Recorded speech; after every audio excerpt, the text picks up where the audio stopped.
యవ్వనుడా, నీ యవ్వన కాలమందు తినుము, త్రాగుము, సంతోషించుము, నీ దృష్టి యొక్క ఇష్టము చొప్పున నువ్వు ప్రవర్తించుము. అయితే వాటన్నిటిని బట్టి తీర్పు ఉన్నదని మర్చిపోవద్దని దేవుడు వాక్యం ద్వారా మాట్లాడుతున్నారు. మనం ఏం చేస్తున్నామో, ఏ స్థితి కలిగి ఉన్నామో, ఏ యొక్క పరిస్థితి కలిగి మనము జీవిస్తున్నామో వాటన్నిటిని బట్టి మనకు తీర్పు ఉంది. మనము ఏ కార్యము చేస్తున్నామో, ఏ పని చేస్తున్నామో వాటన్నిటిని బట్టి దేవుడు తీర్పు తీర్చే రోజు ఒకటి ఉంది. కనుక మనము భయము కలిగి జీవిద్దాం. ఏమి చేస్తున్నామో, ఏం మాట్లాడుతున్నామో, ఏమి యోచిస్తున్నామో వాటన్నిటిని బట్టి మనం జాగ్రత్త కలిగి ఉందాము.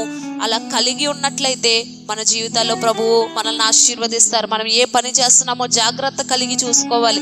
మనం ఎలా మాట్లాడుతున్నాం, మన మాట తీరు ఎలా ఉందో జాగ్రత్త కలిగి మనం చూసుకున్నట్లయితే మన జీవితాల్లో ప్రభు కార్యములు జరిగిస్తారు, ఆశీర్వదిస్తారు, మేలు చేస్తానని ప్రభు మాట్లాడుతున్నారు. కనుక ఈరోజు నువ్వు ఏ కార్యము చేస్తున్నావో, నువ్వు ఎలా ప్రవర్తిస్తున్నావో నువ్వు సరి చేసుకుంటూ బ్రతుకు.